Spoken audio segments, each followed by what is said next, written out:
এনেকৈ লগাব আপোনালোকৰো চুলি খৰা চুলি ফটা চুলিখিনি যদি আপোনালোকৰো শুকান হৈ গৈছে সেই সমস্যাটো আপোনালোকৰ দূৰ হ'ব চুলিখিনি যদি শুকান হৈ পৰিছে জুট বান্ধি যায় আৰু সহজতে দীঘল নহয় আপোনাৰো আৰু যদি চুলি খৰা সমস্যাই দেখা দি আছে তেতিয়াহলে এই পেকটো আজি আপোনালোকৰ বাবে মই দুবাৰমান ব্যৱহাৰ কৰিলো আৰু ভাল ৰিজাল্ট পোৱাৰ পিছত আপোনালোকৰ মাজত এই মই যেটো চুলিত লগোৱা পেক আপোনালোকৰ সন্মুখত লৈ আহিছো আশা কৰো আপোনালোকে উপকৃত হ'ব কি বস্তু ব্যৱহাৰ কৰিছো ভিডিওটোৰ শেষত মই খুব সুন্দৰকৈ দেখুৱাই দিয়া হৈছে আসলতে চুলিখিনি মোৰো বহুত বেছি শুকান হৈ পৰিছিল কৈছোৱে আপোনালোকক মই চুলিত কোনো ধৰণৰ কেমিকেল ব্যৱহাৰ নকৰোৱে মাত্ৰ এবাৰ মই স্পা কৰিছিলো চুলিখিনি ভাল হওক বুলি পেলাই কিন্তু যেটো গতি হল চুলিখিনি শুকান হৈ পৰিল লগতে মুঠতে এটা সাইন নোহোৱা হল ভাল পোৱা নাই আৰু মই আসলতে একো বস্তুৱে ঠিক নহয় প্ৰকৃতিৰ পৰা পোৱা যিখিনি নেচাৰেল সেইখিনিৰ বাহিৰে মই তেনেকে ভাবো লগতে পানী বেছিকৈ খাব লাগে টোপনি ভালকৈ যাব লাগে তেতিয়াহে চুলিৰ সমস্যা বা স্কিনৰ সমস্যা আতৰ হয় এই পেকটো যদি লগাই আপোনালোকৰ চুলিখিনি খুব সুন্দৰ মিহি হ'ব লগতে চুলিখিনি যদি আপোনালোকৰ দীঘল নহয় সেই বস্তুটো আপোনালোকৰ দীঘল হ'ব চুলি যদি খৰা সমস্যা আছে সেইটো আপোনালোকৰ দূৰ হ'ব যিহেতুকে প্ৰত্যেকটো ভিডিঅই মই আপোনালোকৰ সন্মুখত ব্যৱহাৰ ভিত্তিকভাৱেহে শ্বেয়াৰ কৰি আহিছো বহুতে উপকৃত হোৱা বুলিও জনায় আৰু চুলিৰ গুৰিত লগাটো বেছি জৰুৰী কাৰণ গুৰিৰ পৰা যিহেতু চুলিখিনি আমাৰ গ্ৰোথ হয় গতিকে আগত লগোৱাতকৈ ভগৱানৰ কৃপাত এতিয়ালৈ মই চুলি ষ্ট্ৰেট কৰা নাই আৰু এইবোৰ নকৰাটোৱে ভাল যিসকলে কৰিছে তাৰ পৰা সেইটো অভিজ্ঞতা হৈছে অন্তত নতুনতে কিছুদিন ভাল লাগে তাৰ পিছত চুলিখিনিৰ অৱস্থা একেবাৰে বেয়া হৈ যায় ভগৱানে যেনেকৈ দিছে সেইখিনি যদি আমি অকমান ঘৰুৱাভাৱে যত্ন লওঁ তেতিয়াই খুব ভাল হ'ব তথাপিও কৈ দিছো আপোনালোকক কি বস্তু মই ইয়াতে ব্যৱহাৰ কৰিছো কুকুৰাৰ কণী লৈছো লোকেল কণী এটা যেটো চুলিৰ বাবে অত্যন্ত ভাল লগতে মই ইয়াতে ব্যৱহাৰ কৰিছো পিয়াজ যেটোৱে চুলিখিনি গজাত সহায় কৰিব আৰু লগতে মই ব্যৱহাৰ কৰিছো জবা ফুলৰ পাত চুলিখিনি যে জুট বান্ধি যায় মিহি নহয় সেইটো দূৰ কৰাত সহায় কৰিব জবা ফুলৰ পাতে আৰু দৈ লৈছো দৈয়ে চুলিখিনি সাইন কৰাত সহায় কৰিব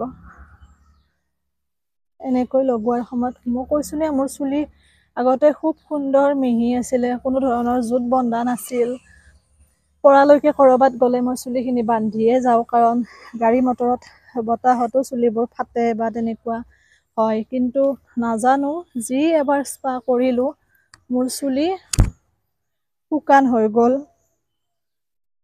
হয়তো কৰিলে কৰি থাকিব লাগে নেকি কিবা প্ৰসেস মুঠতে এটা কথাই বুজি পাইছো এইবোৰ নকৰি ঘৰুৱা বস্তুৱে ভাল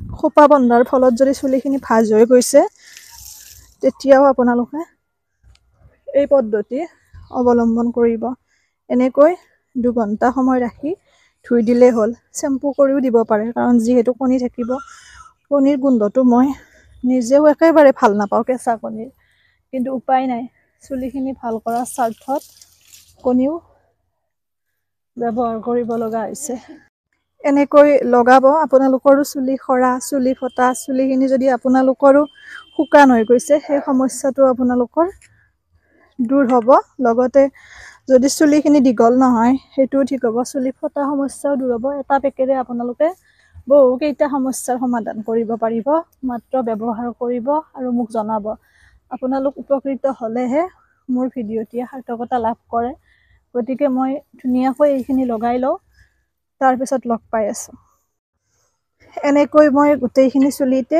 খুব ধুনীয়াকৈ লগাই ললো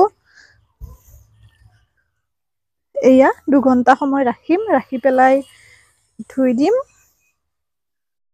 আপোনালোকে ব্যৱহাৰ কৰি জনাব কেনেকুৱা পালে সমস্যা কেইটা সমাধান হৈছে নে নাই আৰু লগোৱাৰ টাইমত এইখিনি এনেকে দিব অকমান তেতিয়া আপোনালোকৰ চুলিখিনি যেটো খোপা বান্ধুতে ভাজ হৈছে সেইটো দূৰ হ'ব বস্তুখিনি চাই লওক কি কি ব্যৱহাৰ কৰিছোঁ। এৰিছোঁ, পুনৰ নতুন ভিডিঅ' এটিৰে লগ পাম। সকলো ভালে থাকিব, সুস্থ থাকিব, হাঁহি থাকিব। চুলিখিনি শুকান খোপা বন্ধাৰ ফলত যদি আপোনাৰো ভাঁজ ধৰি গৈছে আৰু লগতে চুলিখিনি যদি অনুজ্জ্বল হৈ পৰিছে, সহজতে দীঘল নহয়, এই পেকটি আপোনাৰ বাবে একেবাৰে বহুত বেছি উপকাৰী হ'ব। মই দুবাৰ লগালোঁ আৰু বহুত বেছি উপকাৰ পাইছোঁ। চুলি নতুনকৈ গজিব, আপোনালোকৰ সৰা সমস্যাও নোহোৱা হ'ব। মুঠতে খুব সুন্দৰ হ'ব চুলিখিনি আপোনালোকৰ। মই এই পেকটো আপোনালোকৰ লগত শ্বেয়াৰ কৰা নাছিলোঁ, কাৰণ মই নিজে ব্যৱহাৰ কৰিলোঁ। তাৰপিছত উপকৃত হোৱাৰ পিছতহে আপোনালোকৰ লগত শ্বেয়াৰ কৰিব ওলাইছোঁ। নিজে আচলতে কণীৰ গোন্ধটো চুলিত লগাবলৈ ইমান এটা সঠিক নাপাওঁ, তথাপিও চুলিখিনি ইমান শুকান হৈ গৈছিল। কৈছোঁৱে আপোনালোকক, স্পা কৰিছিলোঁ এবাৰ। তাৰ বাহিৰে মই কোনো কেমিকেলে চুলিত মই নকৰোঁ কোনোদিন, সদায় ঘৰুৱা বস্তুৱে ব্যৱহাৰ কৰোঁ। যি এবাৰ স্পা কৰিলোঁ, চুলিখিনি ইমান ড্ৰাই হৈ গ'ল, মানে এইবোৰ বস্তু যে বেয়া সেইটো বুজি উঠিলোঁ। পলম নকৰি বস্তুখিনি আপোনালোকক চিনাকি কৰাই দিওঁ। এয়া পিঁয়াজ। পিঁয়াজে চুলিখিনি গজাত সহায় কৰিব, সৰা সমস্যা ৰোধ কৰাত সহায় কৰিব। পিঁয়াজটো চুলিৰ বাবে বহুত ভাল আৰু চুলি সৰা কমাবলৈ পিঁয়াজতকৈ ভাল একো নাই। জবা ফুলৰ পাত, এয়া জবা ফুলৰ পাতে চুলিখিনি মিহি কৰাত সহায় কৰিব। চুলিখিনি খুব সুন্দৰ চাইন এটা আনিব। জবা ফুলৰ পাতটো বহুত ভাল। যিখিনি প্ৰয়োজন সেই অনুপাতে লৈ ল'ব। আৰু এয়া হৈছে দৈ। দৈয়ে চুলিখিনি আপোনাৰ খুব সুন্দৰকৈ গ্ৰ' হোৱাটো সহায় কৰিব আৰু লগতে আপোনাৰ চুলিখিনি খুব সুন্দৰ চাইন কৰিব। মই প্ৰয়োজন অনুপাতে দি দিছোঁ দৈ। এইখিনি লেক্টিক এচিড যিহেতুকে থাকে দৈত, বহুত ভাল। আৰু এইটো কুকুৰাৰ কণী, এইটোও বহুত বেছি উপকাৰী, বিশেষকৈ চুলিখিনি যদি শুকান হৈ পৰিছে তেতিয়াহ'লে। এইটো মোৰ লোকেল কুকুৰাৰ কণী হয়, লোকেলে ল'ব, ভাল। তেনেকৈ ফাৰ্মতো ইমান উপকাৰ নাপাব। এইখিনি মই খুব সুন্দৰকৈ পেষ্ট এটা বনাই ল'ম। এতিয়া ৰেডি হৈ গ'ল, এয়া এতিয়া লগাম, ব'লক।